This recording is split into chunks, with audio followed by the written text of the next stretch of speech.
देश के प्रधानमंत्री नरेंद्र मोदी जी को इस्तीफा दे देना चाहिए, ऐसा हर्षदेव सिंह जी का कहना है, जो कि Jammu and Kashmir national panthers party के चेयरमैन हैं और इस समय ये मांग कर रहे हैं कि देश के जो प्रधानमंत्री हैं नरेंद्र मोदी जी को इस्तीफा दे देना चाहिए, क्योंकि जिस तरीके से लगातार देश जो है कोरोना संकट से जूझ रहा है और वहीं हमने देखा कि सुप्रीम कोर्ट के साथ साथ अलग अलग हाई कोर्ट्स भी लगातार जो है फटकार लगाते हुए नजर आ रही हैं सेंटर को, क्योंकि एक साल से ज्यादा का समय हो गया, पिछला साल और इस साल भी अगर बात करें तो कोरोना से हम जूझ रहे हैं और अभी तक देश में जो मौतों का आंकड़ा है वो थमने का नाम नहीं ले रहा है।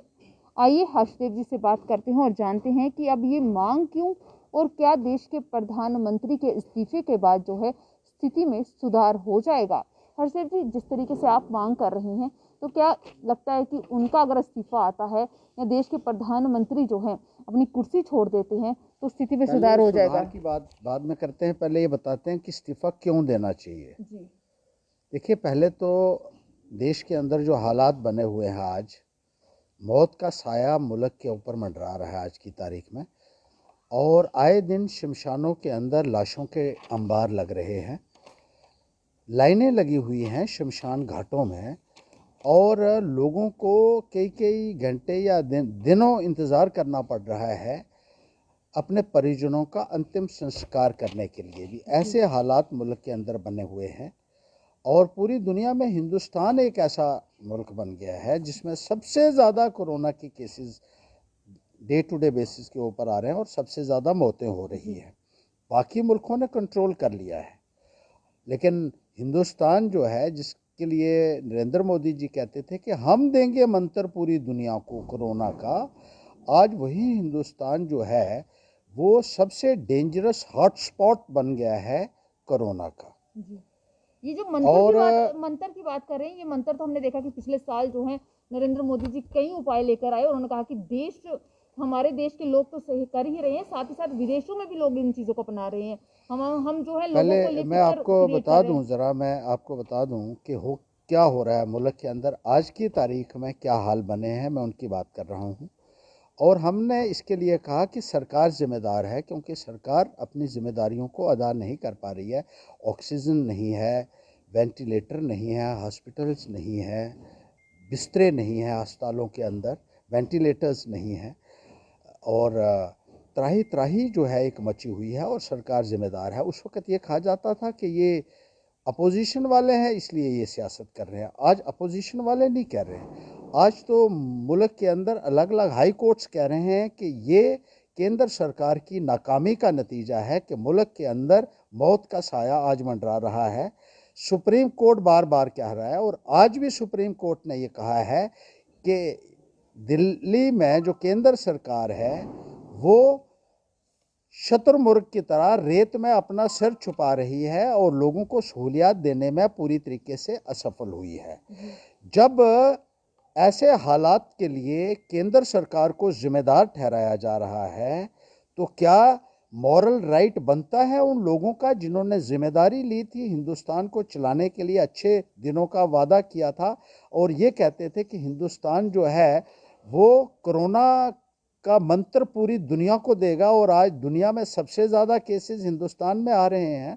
तो ऐसे हालात में जबकि अदालतें भी ये कह रही हैं और सबसे बड़ा हिंदुस्तान का जो कोर्ट है वो कह रहा है, आज ये अपोजिशन नहीं कह रही है, तो क्या आप कहेंगे कि हाई कोर्ट और सुप्रीम कोर्ट भी जो है वो कोई पॉलिटिक्स प्ले कर रहे हैं? इसमें आए दिन ये बयानात जो है आ रहे हैं और आए दिन सुप्रीम कोर्ट लताड़ लगा रहा है केंद्र सरकार को। तो क्या ऐसे हालात में जो है कोई मॉरल राइट बनता है उन लोगों का जो इस वक्त सत्ता को संभाले हुए हैं? जब अपोजिशन में बीजेपी थी तो छोटी छोटी गलतियों के लिए वो डॉक्टर मनमोहन सिंह जी का इस्तीफा मांगते थे, उनकी नीतियों के ऊपर इस्तीफा मांगते थे। आज तो ऐसे हालात बने हैं मुल्क के अंदर जैसे आज तक कभी देखने को नहीं मिले हैं, और क्या ऐसे हालात में इस्तीफा मांगना जायज़ नहीं है? मतलब आप जो मांग कर रहे हैं वो तो आप कह रहे हैं कि जायज है, पर एक तरफ हमने ये भी देखा कि पिछले साल जो महामारी शुरू हुई हमारे पास काफ़ी वक्त था, क्योंकि अगर हमने ये साल जो 2020 के आखिरी के महीने थे उसमें कुछ इसमें गिरावट नजर आई थी। एक अच्छा वक्त था कि जब तैयारियां जोरों शोरों से की जा सकती थी, क्योंकि पता था कि कोविड की एक बार फिर लहर आ सकती है, परंतु तैयारियां नहीं की गई, इलेक्शंस जो हैं वो करवाए गए। कहीं ना कहीं वो नहीं लगता है कि कहीं ना कहीं सेंटर वहां चूक गई, सेंटर को जहां पर ध्यान देना चाहिए था वहां नहीं दिया, और तो इलेक्शन वही बात हम कह रहे हैं कि केंद्र सरकार, इसलिए सुप्रीम कोर्ट भी कह रहा है, इसलिए हाई कोर्ट भी कह रहा है, और high court, Madras high court ने फटकार भी लगाई थी कि आपने इतनी बड़ी बड़ी रैलीज की, लोग जो हैं शादी और दूसरे रिलीजियस फंक्शंस के लिए आपने कहा 50 से ज़्यादा लोग इकट्ठे नहीं हो सकते हैं, लेकिन खुद 50-50 हज़ार की रैली कर दी। और मोदी और शाह फिर छाती ठोक ठोक के कहते हैं कि हमारी बंगाल के अंदर इतनी बड़ी बड़ी रैली हुई हैं जितनी आज तक देखने को नहीं मिल रही हैं, और रैलीज हैव बीन अनप्रेसिडेंटेड, ये बयान उनके आते रहे हैं कि इतनी बड़ी रैली आज तक नहीं हुई है। तो आप हिंदुस्तान के प्रधानमंत्री होने के नाते आपका ये फ़र्ज़ बनता था कि ऐसे हालात को काबू करने के लिए आप प्रयत्न करें, लेकिन आपने पूरे हिंदुस्तान से लोगों को इकट्ठा करके इन 5 स्टेटों में आप ले गए, गाड़ियों में, ट्रेनों में भरकर। जो मंत्री दिल्ली में बैठे हुए थे, केंद्र के मंत्री जिनको कोरोना की रोकथाम के लिए प्रयास करने, उनको साथ लेकर आप बंगाल में चले गए, आप तमिलनाडु में चले गए, असम में चले गए, केरला में चले गए और पांडिचेरी में चले गए, और वहाँ जाकर आप इलेक्शन की कैंपेन करते रहे। आप ये भूल गए कि लोगों को ऑक्सीजन की ज़रूरत है, आप लोगों को वेंटिलेटर्स की ज़रूरत है, ऑक्सीजन प्लांट्स की इस मुल्क को ज़रूरत होगी। बाहर के मुल्कों ने चंद दिनों में या हफ्तों में बड़े बड़े हॉस्पिटल तैयार कर लिए, और आप अपनी पॉलिटिकल एम्बिशंस को फुलफिल करने में लगे रहे।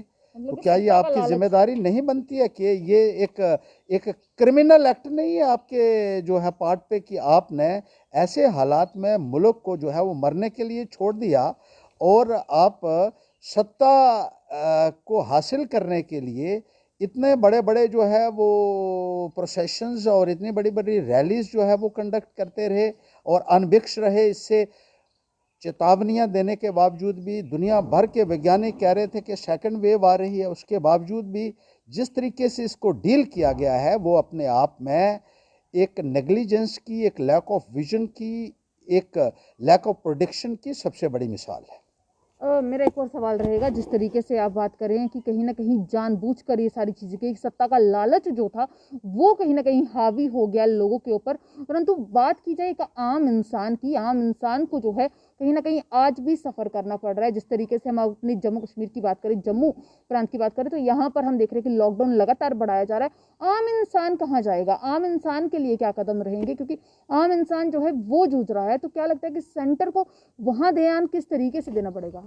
देखिए, आम इंसान तो हमेशा से ही पिसता रहा है और आज भी पिस रहा है। लॉकडाउन का नुकसान तो उसी को हो रहा है जो बेचारा डेली ब्रेड अर्नर है, जिसको रोज़ कमानी है खाना खाने के लिए। रेडी वाला है, फड़ी वाला है, ऑटो वाला है, टैक्सी वाला है, मज़दूर है, उनका जो है वो दारोमदार जो है वो रोज़ की अर्निंग्स के ऊपर था, और उससे वो महरूम हो चुका है। और इसके संदर्भ में सोचने वाला कोई नहीं है। ज़रूरत इस बात की है कि इनको भी, अगर आपने लॉकडाउन लगाया है तो आप इनके लिए भी कोई ना कोई जो राशि का ऐलान करें कि इनका परिवार भी जो है वो 2 वक्त की रोज़ी जो है, रोटी जो से महरूम ना हो जाए। जो आप राशि के ऐलान की बात करें, पिछले साल भी हमने देखा कि निर्मला सीतारमन सामने आई हैं, फाइनेंस मिनिस्टर, कई सारे ऐलान किए गए, पर एक आम तबके के लोगों को कुछ भी हासिल नहीं हुआ। देखिए, हासिल हुआ है ऐसी बात नहीं है।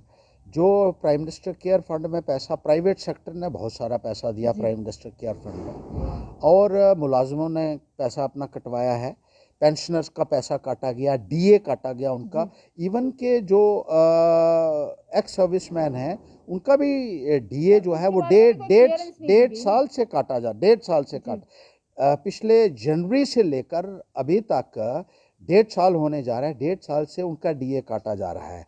और दिया क्या गया है, उन्होंने कहा था कि आप पैसा दीजिए, हम ये पैसा उन लोगों को देंगे जिनको कोरोना के वक्त में ज़रूरत होगी, और उनके लिए सुविधाएं मुहैया करवाएंगे। सुविधाएं क्या मुहैया करवाई ये तो आप देख ही रहे हैं। मिला क्या है, 3 महीने का राशन दिया गया है गरीब लोगों को, 3 महीने का।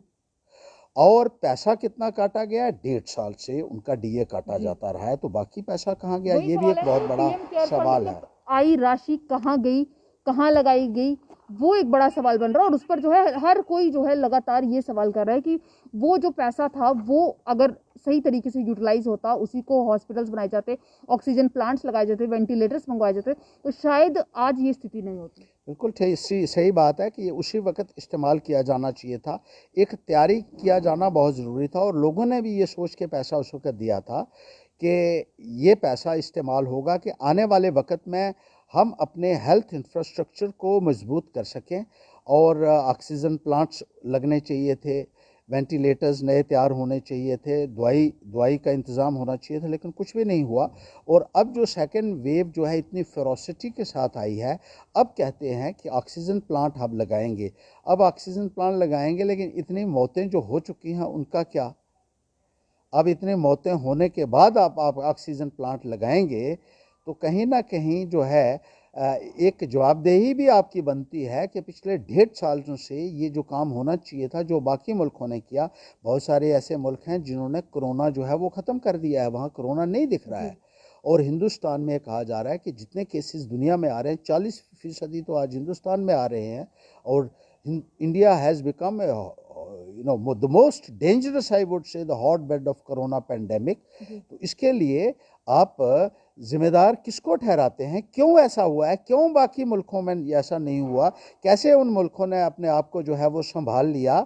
और आप क्या जिम्मेदारी इसकी नहीं लेंगे कि जो आपने हालात यहाँ तैयार कर दिए, जिस तरीके से एक लापरवाही का माहौल भी मिला, और जिस तरीके से पॉलिटिकली आप एक इतना एडवेंचरस जो है वो इतने एम्बिशियस हो गए कि आपको ये इस बात का एहसास ही नहीं रहा कि वैज्ञानिक लगातार चेतावनी दे रहे हैं कि ये कोरोना जो है ये बहुत घातक आने वाले वक्त में हो सकता है। और आज हालात देख लीजिए कि मौत का साया जो है वो आज हर घर में एक तरह से एक मातम है, क्योंकि अगर परिवार के अलावा भी अगर पड़ोस में कोई मरता है तो उसके पूरे मोहल्ले में लोग जो हैं वो मातम उसका मनाते हैं। और पूरे मुल्क के अंदर एक इस वक्त मातम का माहौल जो है वो चल रहा है।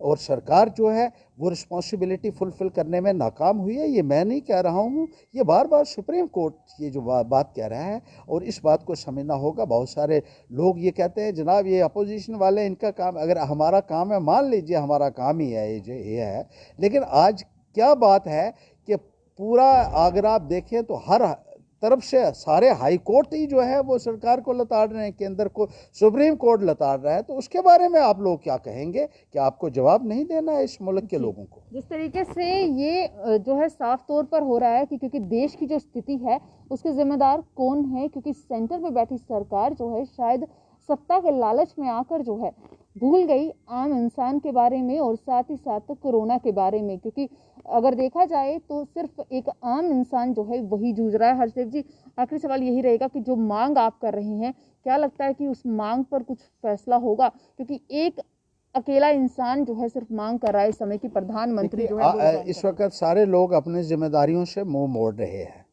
और जो हकीकत है उसको बयान करने से लोग कतराते हैं, डरते हैं, और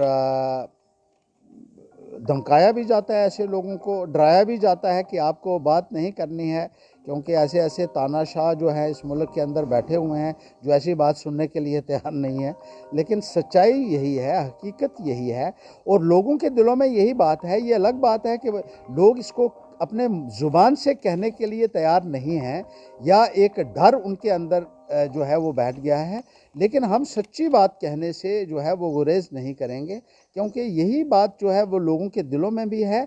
और जो अदालतें कह रही हैं वो भी यही कह रही हैं कि आप अपने ज़िम्मेदारी को अदा करने में पूरे तरीके से जब विफल हो चुके हैं तो इसका मतलब क्या बनता है, ये आप खुद ही सोच लीजिए। और मुझे लगता है कि नरेंद्र मोदी जी को इस संदर्भ में ज़रूर विचार करना चाहिए, क्योंकि एक नैतिक अधिकार जो है वो सत्ता में बने रहने का वो खो चुके हैं। तो ये थे हमारे साथ हर्षदेव जी, जो कि Jammu and Kashmir national panthers party के चेयरमैन हैं। इनकी तरफ से प्राइम मिनिस्टर यानी कि देश के प्रधानमंत्री नरेंद्र मोदी के इस्तीफे की बात की जा रही है। क्योंकि एक आम इंसान जो है इस समय आवाज़ नहीं उठा पा रहा है और कई पॉलिटिकल पार्टीज भी अपने दायित्व से जो है पीछे हटती हुई नजर आ रही हैं, जिसकी जिम्मेदारी अब इन्होंने ली है। इनका साफ तौर पर कहना है कि सिर्फ इनकी आवाज़ नहीं, ये तो पूरे भारत की आवाज़ है, क्योंकि जिस स्थिति से आज भारत गुजर रहा है उसकी जिम्मेदारी कौन लेगा। उसकी जिम्मेदारी जो है प्रधानमंत्री के कंधों पर है और प्रधानमंत्री को अब फैसला करना होगा कि उन्हें इस कुर्सी पर रहना है या नहीं। आपकी क्या राय है, जरूर साझा कीजिएगा। बने रहें दी अर्थ न्यूज़ के साथ।